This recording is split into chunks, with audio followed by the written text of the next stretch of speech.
श्रद्धापूर्वक प्रणाम करता हूं। साथियों,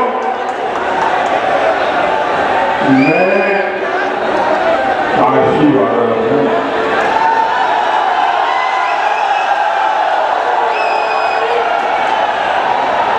और काशी वालों के लिए तो भदोही अपना ही घर है।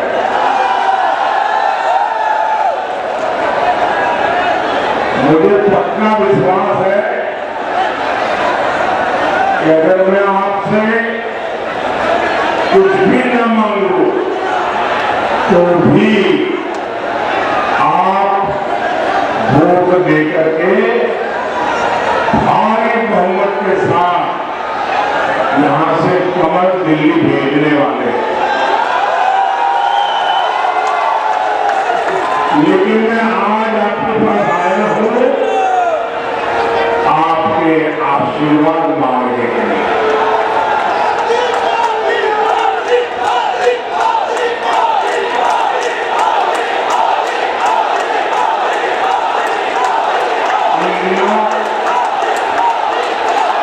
दुनिया भर के अखबार वाले, टीवी वाले, कैमरा वाले हिंदुस्तान में चारों तरफ इस चुनाव का जायजा ले रहे हैं, लेकिन वो हैरान हो जाते हैं कि इतनी गर्मी और लोकतंत्र के प्रति इतना अद्भुत प्यार उनके दिमाग में ही नहीं बैठता। गर्मी के मौसम में आपका ये उत्साह बता रहा है। तो एक बार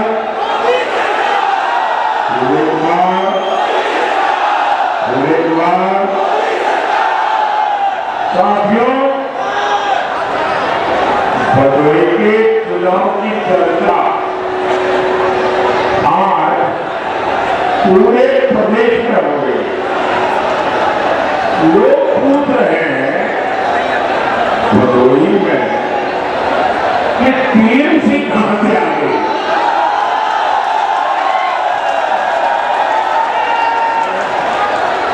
कांग्रेस का तो पहले से ही यूपी में कोई वजूद नहीं था। सपा भी मान चुकी है कि इस चुनाव में उसके लिए कुछ भी खतरा नहीं। सुपना साफ हो गया। इसलिए भदोही में ये सपा वाले मैदान छोड़ करके ही भागे।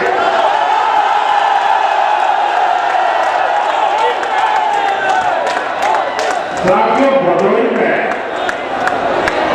सपा कांग्रेस के लिए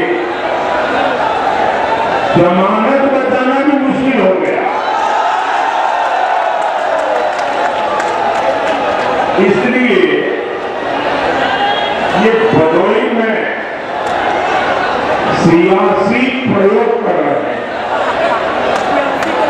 जानते हैं इनका ये प्रयोग क्या है? ये यूपी में बंगाल की टीएमसी राजनीति का ट्रायल करना चाहते हैं। आप जानते हैं टीएमसी बंगाल में कैसी राजनीति करती है? न्यूज में, टीवी पर आपने जरूर देखा होगा। टीएमसी राजनीति यानी तुष्टीकरण का जहरीला तीर। टीएमसी राजनीति यानी राम मंदिर को अपवित्र बताना। टीएमसी राजनीति यानी राम नवमी मनाने पर प्रतिबंध लगाना। टीएमसी राजनीति यानी बांग्लादेशी घुसपैठियों को संरक्षण देना। टीएमसी राजनीति यानी राजनीति की मुख्य धारा वोट जिहाद के अलावा कुछ नहीं। टीएमसी राजनीति यानी हिंदुओं की हत्या, दलितों आदिवासियों का उत्पीड़न। टीएमसी राजनीति यानी महिलाओं पर अत्याचार। मनीष शुक्ला जैसे कितने बीजेपी नेताओं की वहां हत्या हो गई और वहां टीएमसी के विधायक आपको पता है क्या क्या बोलते हैं? टीएमसी के विधायक कहते हैं कि हिंदुओं को गंगा में डुबोकर मार देंगे। साथियों, समाजवादी पार्टी यूपी को इसी दिशा में लेकर जाना चाहती है। आप याद करिए, सपा सरकार में यूपी का क्या हाल था? आतंकियों को स्पेशल प्रोटोकॉल मिलता था। सपा सरकार आतंकी संगठन सीमी पर मेहरबान थी। इन्होंने सीमी के सरगना को जेल से छोड़ दिया था। बाद में यूपी में कई जगह बम धमाके हुए थे, लोगों की जान गई थी और ये बुआ बबुआ का गठबंधन, वो जो पहले बुआ थी ना, वो तो सपा वालों को पहचान के बराबर। वो पहले वाली बुआ ने तो सपा वालों को छोड़ दिया, हमें बंगाल से बुआ लाए और ये बुआ बबुआ का खेल। और इसलिए आपको इनसे सैकड़ों मील दूर रहना ही अच्छा है। भाइयों बहनों, मैं आज बबुआ से, समाजवादी शाहजहां से एक सवाल करना चाहता हूं। बुआ तो आपकी इतनी करीबी है, बंगाल से यहां तक आपके पास आई है। कभी आपने आपकी नई बुआ को पूछा क्यों बंगाल में यूपी बिहार वालों को बाहरी क्यों कहती है?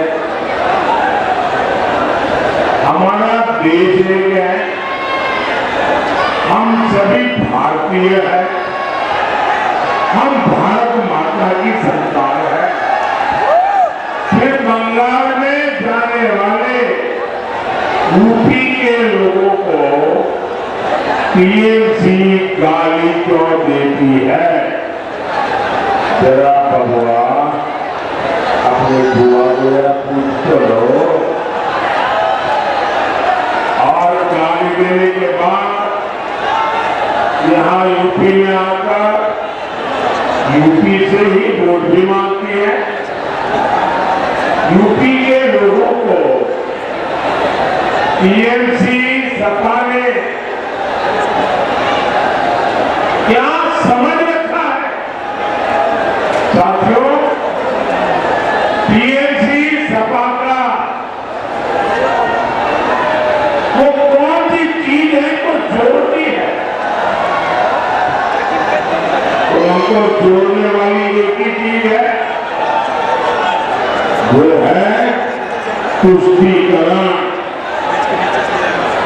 तुष्टीकरण के ये ठेकेदार भारत की पहचान बदलना चाहते हैं।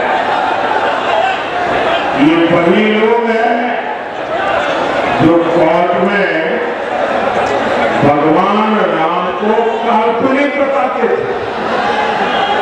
इनके समय में अयोध्या की सड़कों और घाटों की क्या दशा हुआ करती थी। बनारस में घाटों और गलियों की क्या दशा होती थी, मुझे बताइए। ये दुर्दशा देख करके आपको पीड़ा होती थी कि नहीं होती थी? जरा पूरी ताकत से बताइए, आपको पीड़ा होती थी नहीं होती थी?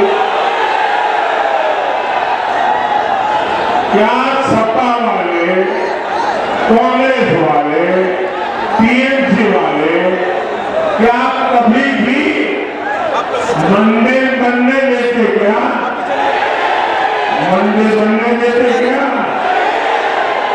आज भव्य राम मंदिर हमारी आंखों के सामने बताइए ना, लड़ जाएंगे तो। जय श्री राम, जय श्री राम। आपको अब रामलला जी ट्रेन से निकल करके भव्य मंदिर में गए, आपको गर्व होता है नहीं होता है? रामलला जब टेंट में थे, हम सबको पीड़ा होती थी नहीं होती थी? रामलला भव्य राम मंदिर में खिलाड़ी होती, लेकिन ये लोग अभी तक इसे स्वीकार नहीं कर पा रहे। सपा के नेता कह रहे हैं कि राम मंदिर बेकार है। कांग्रेस के शहजादे कोर्ट के फैसले को बदलकर राम मंदिर पर ताला डालना चाहते हैं और रामलला को फिर से टेंट में जीने के लिए मजबूर करना चाहते हैं। आप इनके ये मंसूबे कामयाब होने देंगे क्या? उन्हें जवाब मिलेगा कि नहीं मिलेगा? भाइयों बहनों, ये बीजेपी ही है जो अयोध्या में भव्य राम मंदिर का गर्व करती है। ये बीजेपी है जिसने बनारस में बाबा का धाम संवारा है, और ये बीजेपी है जो मां विंध्यवासिनी का धाम भी बनवा रही है। मां विंध्यवासिनी के आशीर्वाद से ये अभियान रुकने वाला नहीं है।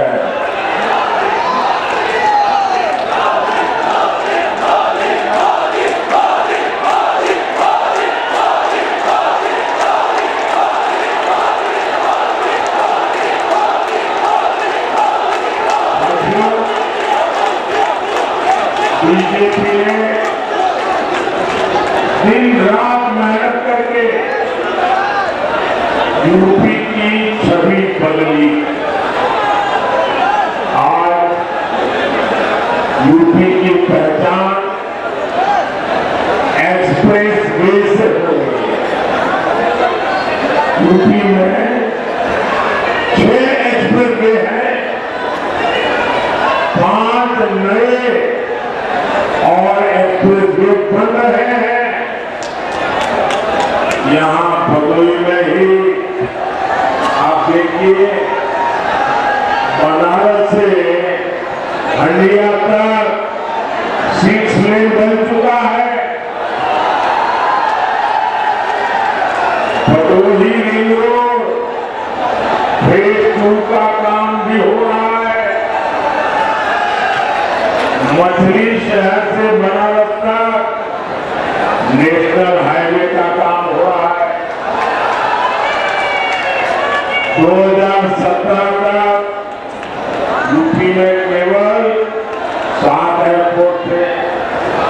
आज यूपी में 17 एयरपोर्ट है। 17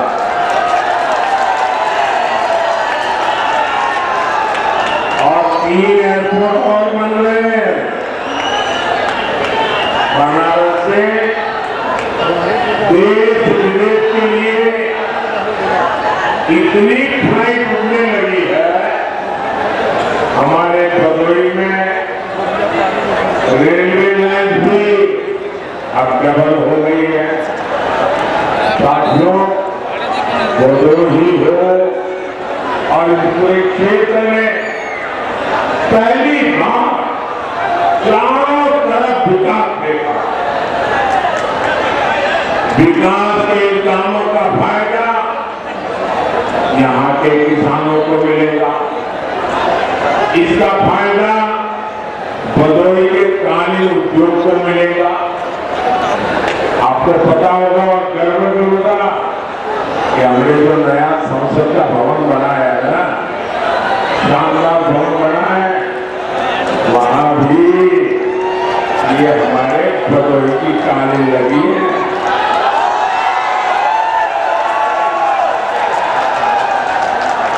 भदोही की कालीन को 1 डिस्ट्रिक्ट 1 प्रोडक्ट ओडीओपी 143 में ऊपर रखा गया।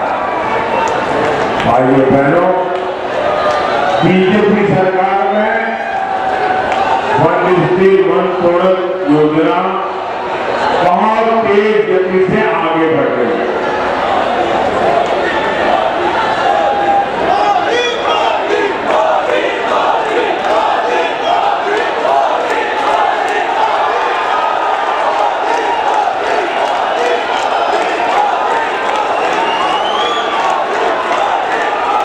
उत्साह पूरा हो जाए उसके बाद मैं बोलूंगा।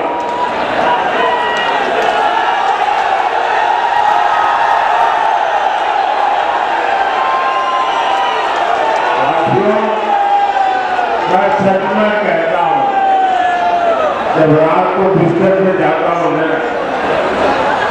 तो मुझे 3 बार आप लोगों के कह रहे आऊंगा। तो 3 बार मैंने देखा है और रात में एक के बाद एक घटना मेरे सामने मैं देखता हूं। कितना प्यार, कितने आशीर्वाद, अबाल वृद्ध सभी बच्चे बूढ़े माता पहले भाइयों बहनों, ईश्वर कृपा के बिना संभव है। इतना प्यार, इतने आशीर्वाद मां विंध्यवासिनी की कृपा के बिना कैसे हो सकता है। तो भाइयों, मैं कह रहा था कि हम vocal for local, 1 district 1 product, उस पर की जान से जुटे हैं। सपा सरकार में क्या था? सपा सरकार में 1 डिस्ट्रिक्ट 1 माफिया।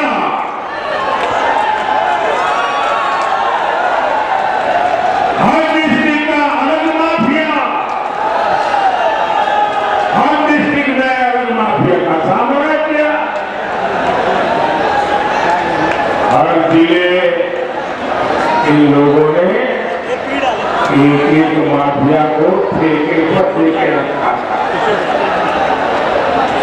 यहाँ व्यापारी सुरक्षित नहीं था, बहन बेटियां सुरक्षित नहीं थी, युवाओं का कोई भविष्य नहीं होता था। लेकिन जब से योगी जी आए हैं और ये सब उनके साथी सरकार में है, पूरा माहौल बदल गया है। अब जनता नहीं डरती, माफिया डरते हैं।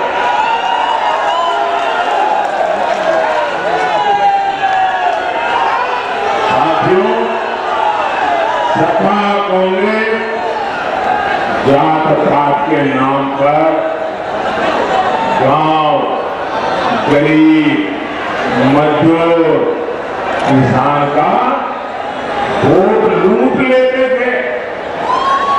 फायदा किसको होता था? ये जो वोट उठा कर ले जाते थे ना, मुट्ठी भर परिवारों को फायदा होता है। उनकी कोठियां बन गई, बड़े बड़े महल बन गए। उन्होंने किसी गरीब का मकान कभी नहीं बनाया, कभी किसान को कोई फायदा नहीं मिला। हमारी माता बहनों की चिंता पहले किसी सरकार ने की है क्या? गरीब की चिंता, गरीब का बेटा जब प्रधान सेवक बना, मेरे लिए सबसे बड़ा काम है गरीब को गरीबी से बाहर निकालना।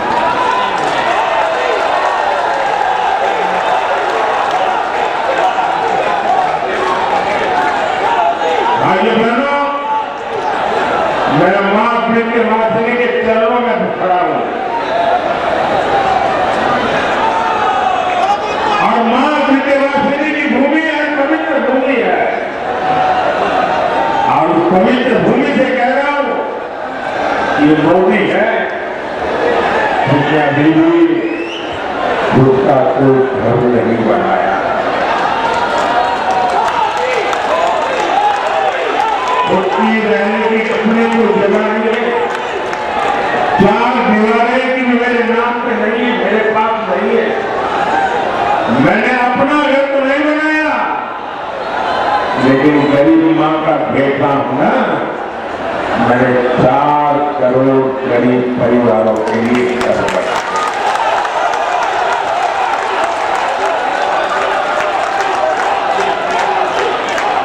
मोदी ने देश में 14 करोड़ घरों का पाइप से पानी पहुंचाया।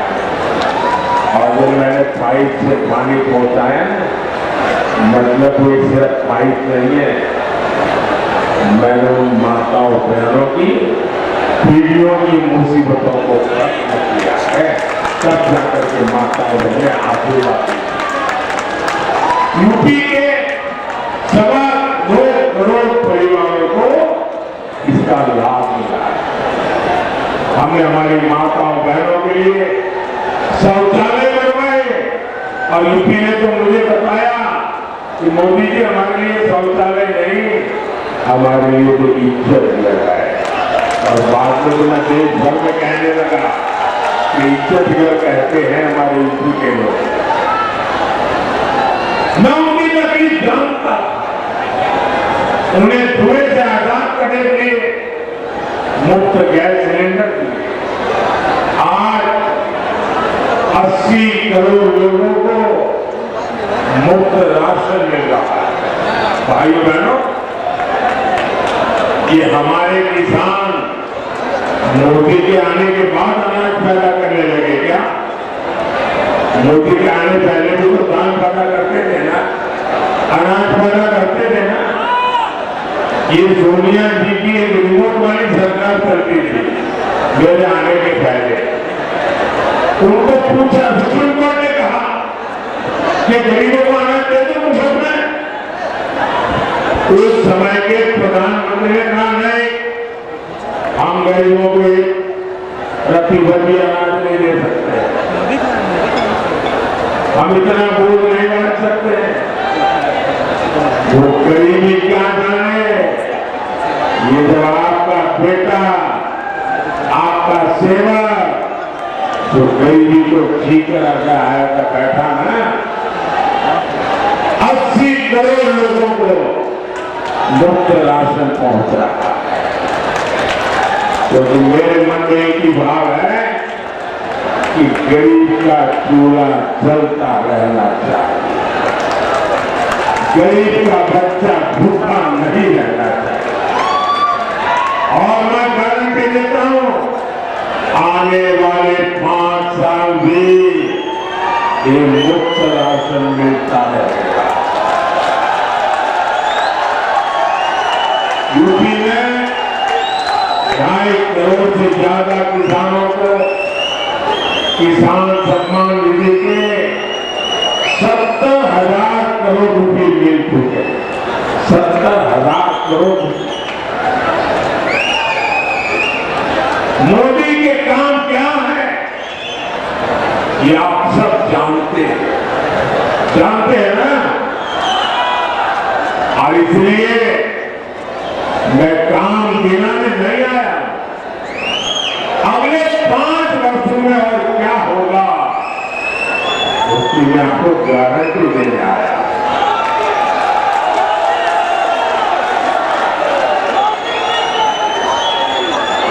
अगले 5 वर्षों में इन योजनाओं से एक भी गरीब छूटेगा नहीं। और आप मेरा एक काम करेंगे तो चुप हो गए, अभी तो हमारे से नहीं कर रहे। मेरा एक काम करेंगे, जरा हाथ ऊपर करके बताइए करेंगे।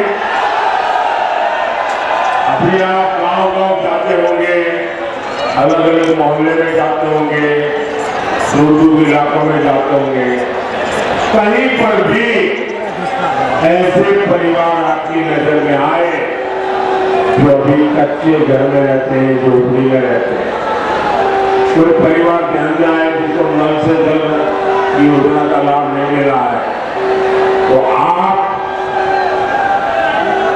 उनके नाम पते लिख करके मुझे भेज देना और उनको बता देना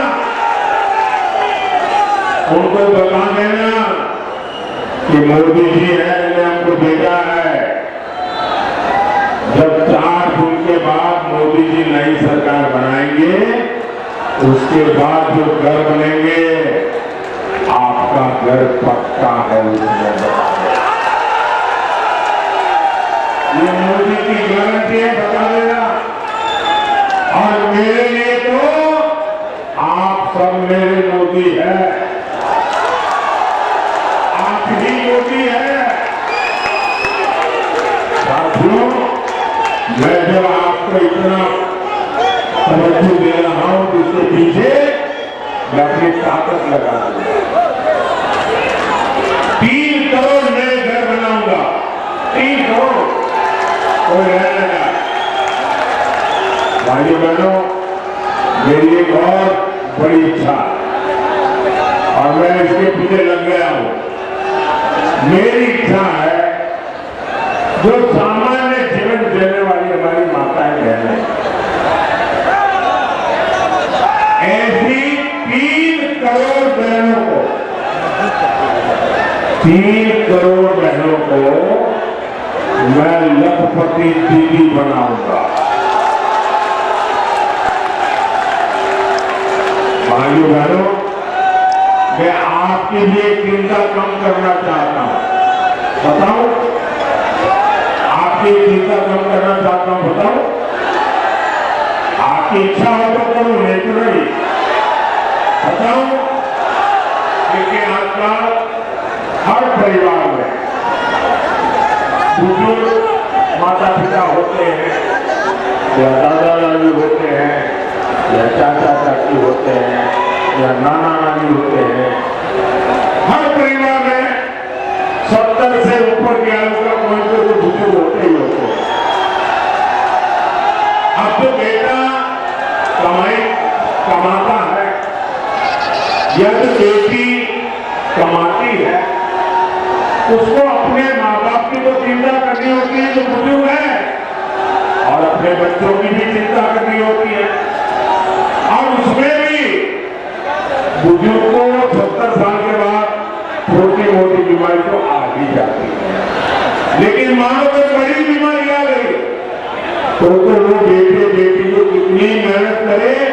न बच्चे संभाल पाते हैं, न माता पिता की सेवा कर पाते हैं। तो मैंने एक काम तय किया, आपका बोझ कम करना। जो बेटे बेटी कमाते हैं और जिनके घर में 70 से ऊपर की आयु के लोग हैं, आपकी चिंता मुक्त करने के लिए मैंने तय किया है कि आपके परिवार में कोई भी, आपके इलाके का कोई भी जो भी 70 साल के ऊपर का होगा, कह रहे हैं अगर वो बीमारी में है तो उनके बेटे जहाँ खड़े हो भैया वहीं खड़े रहो, मोदी जी को देखने खर्चा नहीं करना पड़ेगा, वो आपका बेटा मोदी करेगा। आपके माता पिता की सेवा वैसे ही मैं करूंगा जैसे आप करते। और ये मोदी की गारंटी है। साथियों, मोदी ये सब कैसे कर सकता है? मोदी ये सब कर सकता है आपके वोट की ताकत से।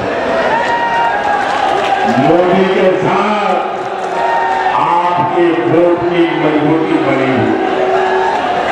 25 मई को आपका वोट केवल मेरे अनन्य साथी डॉक्टर विनोद कुमार बिंद को,